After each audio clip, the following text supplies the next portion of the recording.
Meus amados, nós vamos abrir a palavra do Senhor em 1 Coríntios 15, versículo 19.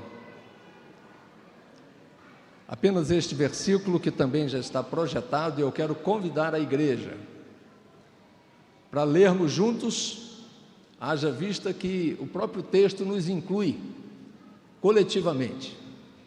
Vamos ler 1 Coríntios 15, 19, que assim diz: se a nossa esperança em Cristo se limita apenas a esta vida, somos mais infelizes de todos os homens.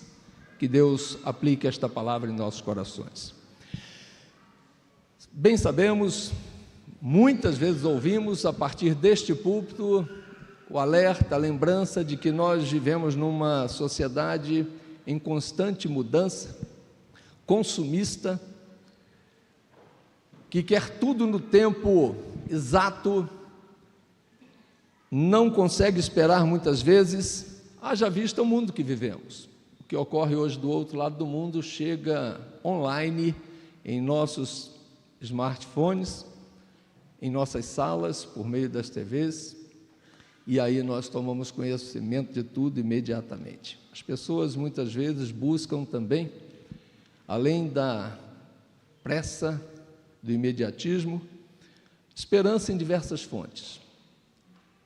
Tive o privilégio de visitar um dos grandes templos, eu diria, talvez não igreja, no sentido mais profundo da palavra, mas chamada cristã, no bairro do Brás, em São Paulo, no final do ano passado. Fez parte do encerramento de um curso de evangelismo urbano. E nós vimos ali no interior daquele templo, onde não se pode entrar com telefone para gravar, para filmar, não é para não incomodar no culto, mas tem-se que deixar num balcão de entrada na recepção ou em qualquer outro lugar, dentro de um carro ou em algum lugar guardado. Mas Cristo ficou muito longe, salvação não se falou, mas se falou de prosperidade, de bênçãos imediatas, físicas, materiais, emocionais. A vida espiritual ficou muito distante. Percebemos, inclusive, sem medo de errar, muitas encenações que ludibriavam pessoas que ali estavam, em multidões, buscando soluções para as suas necessidades. Quando nós lemos este texto, e ao considerarmos Cristo como esperança da nossa salvação, nós somos chamados a examinar a essência dessa esperança. Não é uma esperança ou uma expectativa efêmera, passageira. Embora para o presente momento ela é a nossa esperança, a presença de Cristo, a sua vida, a sua morte, a sua ressurreição, a sua presença espiritual em nosso meio, mas muito mais do que para esta vida passageira, ela é para toda a eternidade. Eis a razão porque Paulo, quando escreve o capítulo 15 aos Coríntios, ele fala sobre a ressurreição de Cristo, porque a igreja de Corinto estava vivendo uma dúvida atroz. Talvez nem todos, mas muitos membros daquela igreja estavam duvidando da existência, da verdade da ressurreição. E Paulo então vai discorrer falando a respeito dessa ressurreição, e em todo este capítulo 15 ele vai mostrar que a ressurreição de Cristo, e também em consequência a nossa, é fundamental, é tema central da vida e da fé cristã. Neste texto, quando nós olhamos o versículo 12 do capítulo 15, ora, se é corrente pregar-se que Cristo ressuscitou dentre os mortos, como, pois, afirmam alguns dentre vós que não há ressurreição de mortos?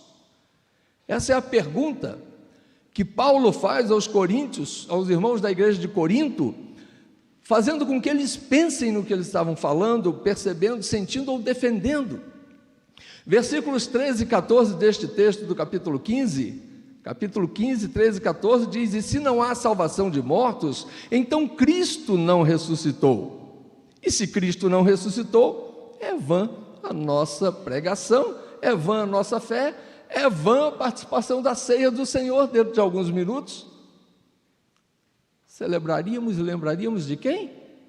Adoraríamos a quem? Se Cristo não ressuscitou, por não haver ressurreição, isso teria ocorrido. E então Paulo chega ao versículo 19, quando ele diz: se a nossa esperança em Cristo se limita apenas a esta vida, somos os mais infelizes de todos os homens. Por isso eu penso com os irmãos nesta manhã de domingo que Cristo é a esperança da nossa salvação. E é a esperança da nossa salvação que vai muito além dessa vida terrena do nosso dia a dia. Transcende nossas lutas diárias, vai além das nossas incertezas, das nossas perdas, das nossas experiências vividas na jornada terrena.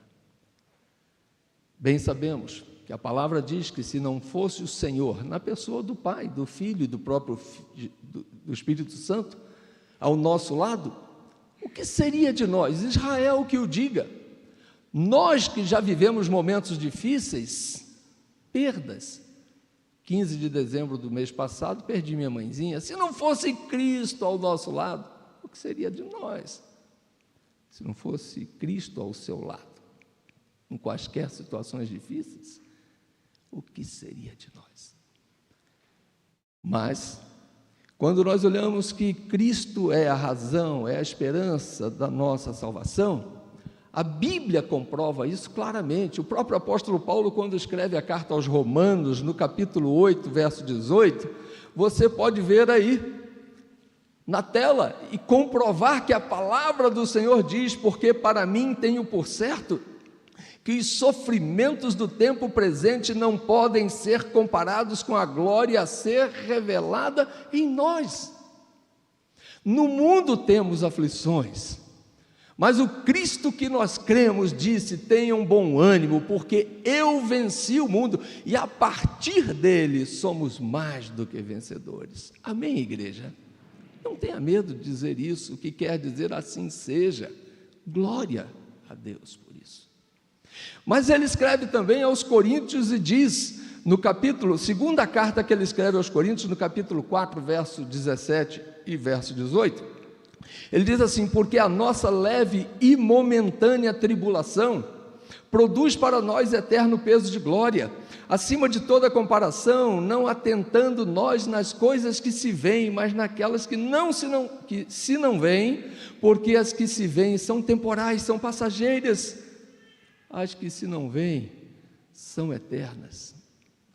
Meus amados irmãos, muitas vezes nós nos apegamos nos problemas desta vida, não conseguimos entregar completamente nas mãos do Senhor, nós ficamos com algo em nossas mãos e estou entregando, mas não largamos e ficamos com o peso, com a carga. Entrega o teu caminho ao Senhor, confia nele e saiba que o mais ele fará.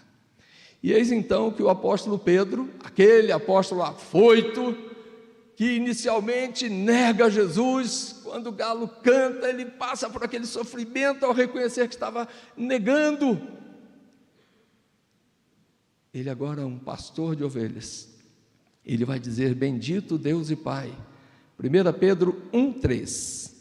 Bendito Deus e Pai do nosso Senhor e Salvador Jesus Cristo, que segundo a sua muita misericórdia, nos regenerou para uma viva esperança, mediante a ressurreição de Jesus Cristo dentre os mortos.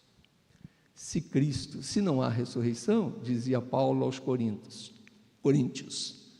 Cristo não ressuscitou. E se Cristo não ressuscitou, ele não está vivo, é vã a nossa fé.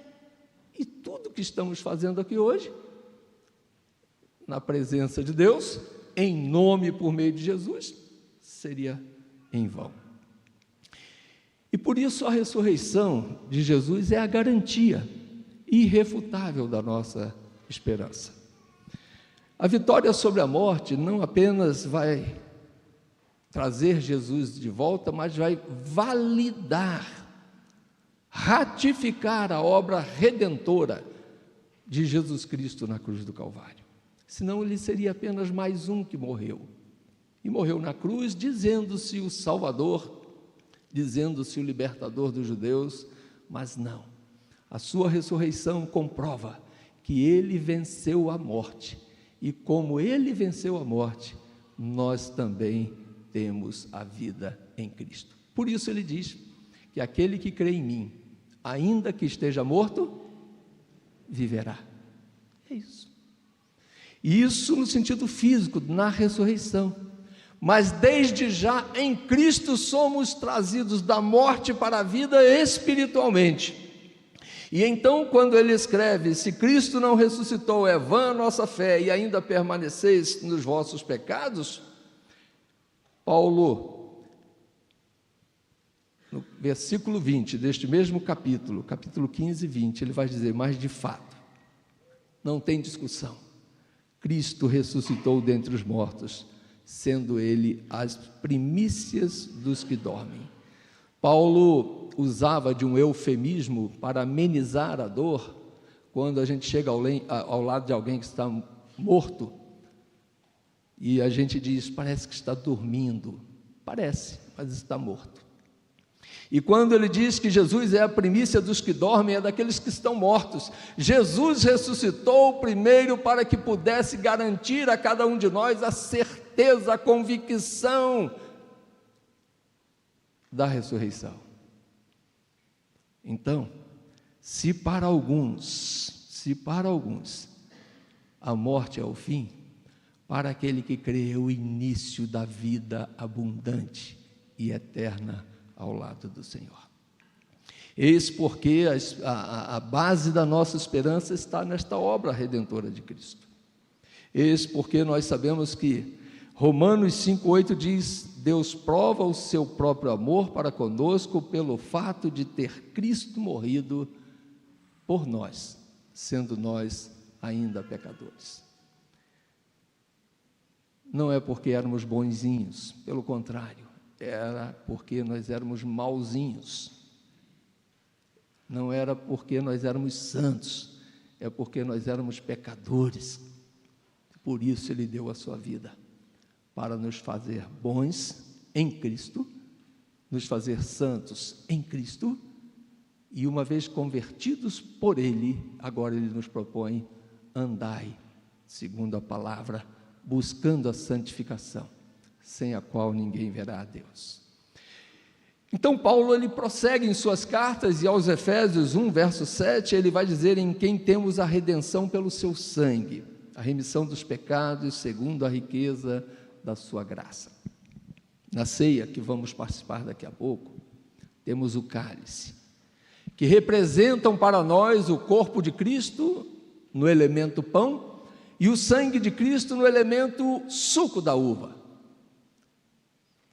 E nós precisamos entender que isso não é uma invenção humana, mas uma instituição de Jesus, que institui a ceia para que nós pudéssemos, tempo em tempo, até o dia que vamos cear juntamente com Ele no céu, relembrar, exercitar, colocar em prática esta verdade da vinda, da vida, da morte, da ressurreição, da ascensão, e manter viva a esperança da volta de Cristo.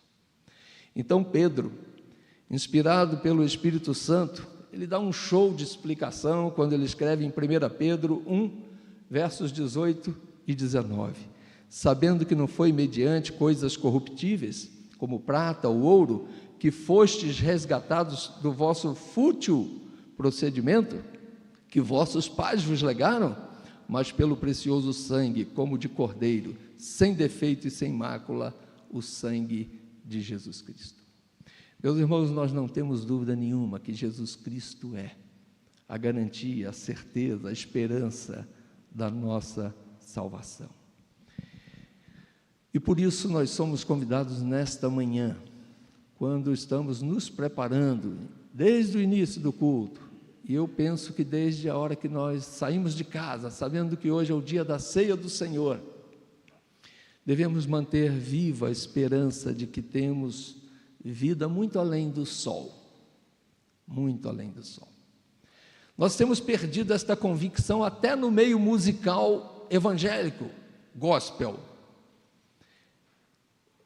Falando ou estudando a respeito do tema, eu fui buscar músicas. E da época da minha avó, muito além do sol, eu tenho um lar, muito além do sol. E eu vi algumas coisas, pessoas assim de cabelos brancos ou loiros, concordância. Muito além do sol, muito além do sol, eu tenho um lar muito além do sol, muito além do sol. Lembra desse? Agora da turma da minha idade. Céu, lindo céu, céu, lindo céu. Já vi alguém até regendo ali assim, ó. E não é o Zezinho. Esse já atingiu uma massa. Mas se não fosse o nosso projeto ano passado, teríamos menos músicas, projeto musical. Gisele Ribas levou ali o primeiro lugar pela letra, pela proposta, da esperança cantada, segundo a palavra, para a gente poder, no ano da esperança, 2024, relembrar a morte, a ressurreição e a volta de Cristo. Mas nós temos perdido em todas as áreas essa expectativa. A vida está muito corrida, não dá tempo. Ontem eu fui num atendimento médico, num hospital próximo a nós aqui, e lá eu tive a oportunidade de conversar sobre isso com os dois atendentes. E a menina que estava ao lado do rapaz com quem me dava um pouco mais de atenção, ela olhou para mim e falou assim: tem mais de um ano que eu não apareço em uma igreja. E eu disse para ela: não deixe para depois de amanhã, porque ontem era sábado. Eu falei: vá amanhã numa igreja, amanhã é domingo. Deixei com ela o nosso endereço. Que Deus a abençoe, que ela sinta esse desejo de ir a alguma igreja para ter comunhão com o Senhor. Meus irmãos em Cristo, precisamos exercitar isso, precisamos colocar em prática a expectativa da vinda de Jesus, perseverar na fé, fortalecer a comunhão com Deus e entre nós e utilizar dos meios de graça. Quais são? Leitura da palavra, buscar textos que nos mostrem isso claramente, falar com Deus e dizer: Maranata, a hora vem, Senhor Jesus. Alguém que nós visitamos tempo atrás, talvez nos dias 13 e 14 de dezembro, só entendíamos ela falar uma palavra: me leva, me leva, me leva, e eu creio que era para Deus. E no dia 15 ela foi. E para a paz da família era a certeza de que aquela pessoa está com Deus, eternamente na presença do Senhor, aguardando o dia da ressurreição, quando todos os mortos serão ressuscitados, para estar no céu ou no inferno, onde viveremos eternamente, na alegria ou na tristeza. Mas Deus está nos chamando a atenção e falando: busque esta verdade hoje. Aliança por meio do batismo, apresente seus filhos ao batismo. Aliança por meio da renovação da fé aqui, da ceia, participe com esta convicção. Mas participe regularmente. Não deixe isso para uma hora ou outra, não. Os tempos vagos. Busque ao Senhor enquanto se pode achar. Confesse isso, fale sobre isso.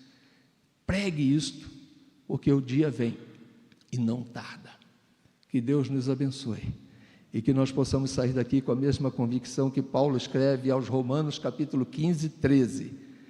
O Deus da esperança vos encha de todo gozo e paz no vosso ser, e paz no vosso crer, para que sejais ricos de esperança no poder do Espírito Santo.